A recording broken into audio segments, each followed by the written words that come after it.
ഇപ്പോൾ നമ്മൾ കണ്ടുകൊണ്ടിരിക്കുന്നത് വിരൂപാക്ഷ ക്ഷേത്രത്തിൻ്റെ മുന്നിലുള്ള ഹംപി ബസാറാണ്. ഈ ഹംപി ബസാറിൽ പണ്ട് രത്നങ്ങൾ, സ്വർണങ്ങൾ, എല്ലാ കാര്യങ്ങളും വിപണനം ചെയ്തിരുന്നു എന്നാണ് പറയുന്നത്. ലോകത്തിൽ തന്നെ അറിയപ്പെടുന്ന ഒരു ചന്തയായിരുന്നു ഈ ഹംപി ബസാർ. വിവിധ രാജ്യങ്ങളിൽ നിന്ന് വിപണനത്തിനായി വിദേശികൾ ഉൾപ്പെടെയുള്ളവർ വന്ന് വിപണനം നടത്തിയിരുന്നു എന്ന് പറയുന്നു. ലോകത്തിലെ തന്നെ ഏറ്റവും കൂടുതൽ ജനങ്ങൾ തിങ്ങിപ്പാർക്കുന്ന രണ്ടാമത്തെ സ്ഥലമായിരുന്നു 1500കളിൽ ഹംപി. ഒന്നാമത്തെ നഗരം ബീജിംഗ് ആയിരുന്നു, രണ്ടാമത്തെ നഗരം നമ്മൾ ഈ കാണുന്ന ഹംപി ആയിരുന്നു എന്നാണ് ചരിത്രരേഖകൾ പറയുന്നത്. ഇവിടെ നിന്ന് നമ്മൾ പോകുന്നത് തുംഗഭദ്രയുടെ തീരത്തിലൂടെ നടന്ന് കോദണ്ഡരാമ ക്ഷേത്രത്തിലേക്കാണ്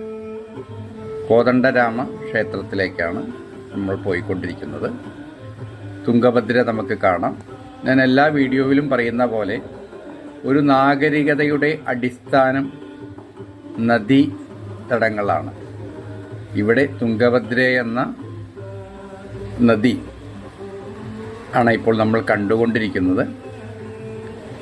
അതിൻ്റെ ചുറ്റുമായിട്ട് ഈ കെട്ടുകളെല്ലാം 1500, 1600 കാലങ്ങളിൽ നിർമ്മിക്കപ്പെട്ടവയാണ്. പിന്നെ കുറേ സ്റ്റെപ്പുകളൊക്കെ നടന്ന് കഷ്ടി 1 കിലോമീറ്ററോളം നടക്കുമ്പോഴാണ് നമ്മൾ ശ്രീരാമക്ഷേത്രത്തിലേക്ക് എത്തുന്നത്, കോദണ്ഡരാമക്ഷേത്രത്തിലേക്ക് എത്തുന്നത്. ഇതിൻ്റെ തീരങ്ങൾ അവിടെ കുളിക്കാനും മറ്റുമുള്ള കടവുകളെല്ലാം ഉണ്ട്. അത് കോദണ്ഡരാമക്ഷേത്രത്തിനെ കുറിച്ചുള്ള രേഖകളാണ് ഇപ്പോൾ കാണുന്നത്. ഈ ക്ഷേത്രത്തിൽ ആരാധനയുണ്ട്. ഈ ക്ഷേത്രത്തോട് ചേർന്നു തന്നെ ഒരു ഹനുമാന്റെ ക്ഷേത്രമുണ്ട്. അതാണ് ഇപ്പോൾ നമ്മൾ വീഡിയോയിൽ കാണുന്നത്. ഹനുമാന്റെ ക്ഷേത്രത്തിലേക്ക് പോകുമ്പോൾ ഭക്ഷണ പദാർത്ഥങ്ങളൊക്കെ കയ്യിൽ വയ്ക്കുന്നവർ വളരെ സൂക്ഷിക്കുക. ഒരുപാട് വാനരങ്ങളുണ്ട്. ഞാൻ ഹനുമാന്റെ വിഗ്രഹത്തിനൊന്ന് ഫോക്കസ് ചെയ്യണം. അതൊരു ചക്രത്തിൽ ബന്ധനസ്ഥനാക്കിയാണ് അവിടെ ഹനുമാനെ വെച്ചിരിക്കുന്നത്. ഇവിടെ ദിവ്യനായൊരു സന്യാസി ഹനുമാന്റെ രൂപം കൊത്തിവെക്കുമ്പോൾ അത് പാറിപ്പോകുന്നു, ചാടിപ്പോകുന്നു എന്നൊരു സങ്കല്പമുണ്ടായിരുന്നു. അപ്പോൾ അദ്ദേഹത്തിനെ ഒരു തകിടിൽ ബന്ധിച്ച ശേഷം കൊത്തിയ ശേഷമാണ് അവിടെ വിഗ്രഹം നിലനിർന്നതെന്ന് പറയുന്നു.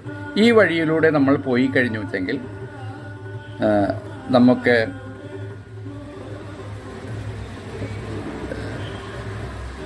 ഈ വഴിയിലൂടെ നടന്ന് പോകാനുള്ള ദൂരമേ ഉള്ളൂ. വിരൂപാക്ഷ ക്ഷേത്രത്തിൽ നിന്ന് വളരെ കുറച്ച് ദൂരമേ ഉള്ളൂ. ഇവിടെ മലനിരകളിലായിട്ട് പല ക്ഷേത്രങ്ങൾ നമുക്ക് കാണാൻ സാധിക്കും. അതിൻ്റെ ദൃശ്യങ്ങളാണ്, തുംഗഭദ്രയുടെ മനോഹരമായ ദൃശ്യങ്ങളാണ് ഇപ്പോൾ കാണുന്നത്. അതിനുശേഷം ഒരു ഒറ്റക്കല്ലിലുള്ള ഒരു നന്ദി വിഗ്രഹമാണ് ഈ കാണുന്നത്. അത് ഒറ്റക്കല്ലിൽ ഉണ്ടാക്കിയതാണ്. ഒരു 5-6 മീറ്റർ ഹൈറ്റുണ്ട്. ഇപ്പോൾ അവിടെ തന്നെയുള്ള ഒരു കെട്ടിടത്തിനെ പോലീസ് സ്റ്റേഷനായിട്ട് അവർ കൺവേർട്ട് ചെയ്ത് ഉപയോഗിക്കുന്നുണ്ട്.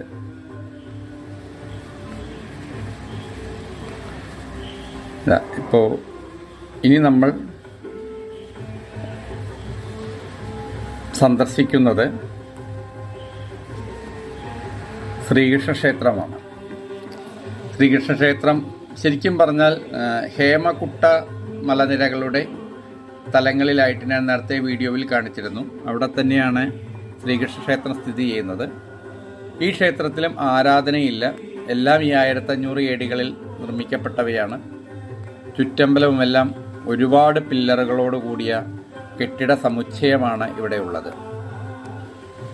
ആ ക്ഷേത്രത്തിൻ്റെ ദൃശ്യങ്ങളാണ് ഇപ്പോൾ കാണുന്നത്. പില്ലറുകളിലെല്ലാം, തൂണുകളിലെല്ലാം അതിമനോഹരമായ കൊത്തുപണികളുണ്ട്.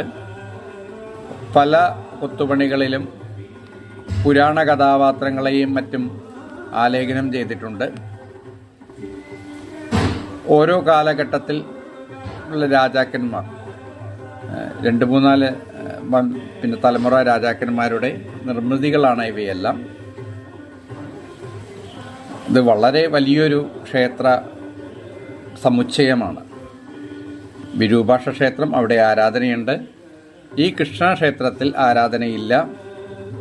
അതേപോലെ ഒരു വിട്ടല ടെമ്പിൾ ഉണ്ട്. നേരത്തെ ഞാൻ പറയാൻ വന്ന വിട്ടല ടെമ്പിളാണ്. നമ്മുടെ കോദണ്ഡരാമ ക്ഷേത്രത്തിൽ നിന്ന് വിട്ടല ക്ഷേത്രത്തിലേക്ക് നടന്നു പോകാം. 1 കിലോമീറ്റർ താഴെ ദൂരമേ ഉള്ളൂ.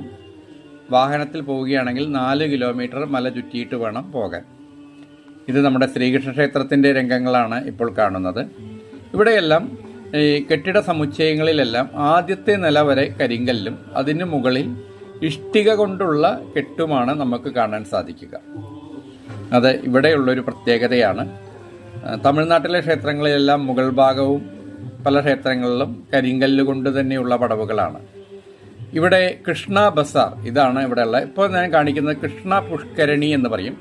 ഇവിടുത്തെ കുളങ്ങളെയെല്ലാം പുഷ്കരണി എന്ന് ആണ് പറയുന്നത്. ഇത് കൃഷ്ണ പുഷ്കരണിയാണ്.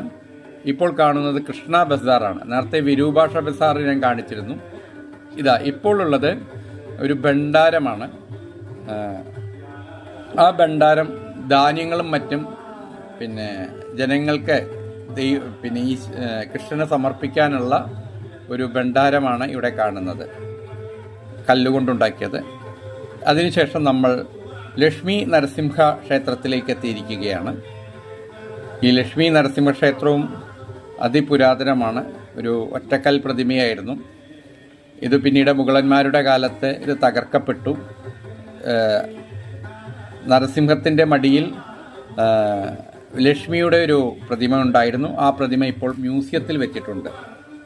അതിനുശേഷം അവിടെ തന്നെയുള്ള ഒരു ശിവലിംഗമാണ് ഇപ്പോൾ നമ്മൾ കാണുന്നത്. ആ ശിവലിംഗത്തിന് ചുറ്റുമായിട്ട് കുറച്ച് ജലമുണ്ട്. ഇതെല്ലാം പ്രൊട്ടക്റ്റ് ചെയ്തിരിക്കുന്ന മോണ്യുമെൻറ്റ്സ് ആണ്. ഇവിടെ ഒരു 10-50ഓളം മോണ്യുമെൻറ്റ്സുകൾ പ്രൊട്ടക്റ്റ് ചെയ്തിട്ടുണ്ട്. ഇത്രയുമാണ്. ഇപ്പോൾ നമ്മൾ എത്തിയിരിക്കുന്നത് ഒരു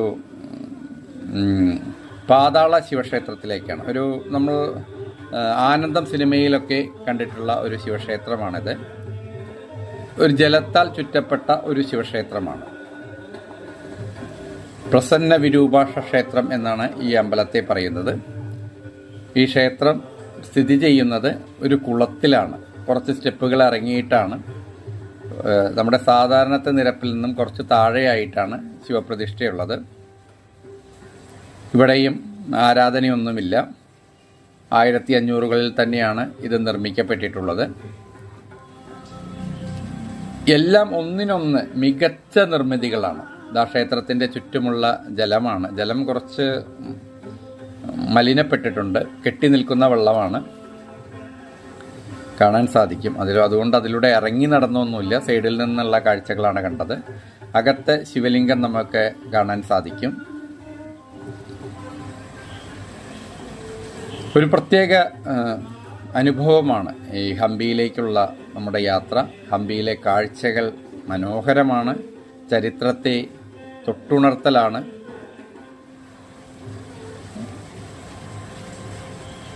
ഇതിൽ ഇനി നമുക്കൊരു മോസ്ക്, അതേപോലെ തന്നെ ബാൻ ടവർ, ഇങ്ങനെയുള്ള കാര്യങ്ങളെല്ലാം കാണാം.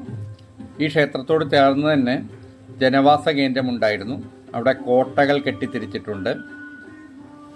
ഇവിടെ ഈ കോട്ടകളിൽ പറയപ്പെടുന്നത് അന്നത്തെ കാലത്തെ ഗസ്റ്റ് ഹൗസ് ആയിരുന്നു ഇതെന്ന്. വിരുന്നുകാർക്ക് താമസിക്കുവാൻ സജ്ജമാക്കിയ വീടായിരുന്നു എന്നാണ് പറയുന്നത്. ആ ഭാഗത്ത് അതിൻ്റെ ബേസ്മെൻ്റാണ് കിട്ടിയിരിക്കുന്നത്. ഇത് കോട്ടകളാണ്. ഈ കോട്ടകൾ ഭടന്മാരവിടെ നിൽക്കുകയും ആ കോട്ടയ്ക്കകത്ത് സംരക്ഷിക്കുകയും ചെയ്യുന്ന സമ്പ്രദായമാണ്. ഒരു വാച്ച് ടവർ എന്നൊക്കെ പറയാം. അതാണ് ഇപ്പോൾ നമ്മൾ കണ്ടുകൊണ്ടിരിക്കുന്നത്.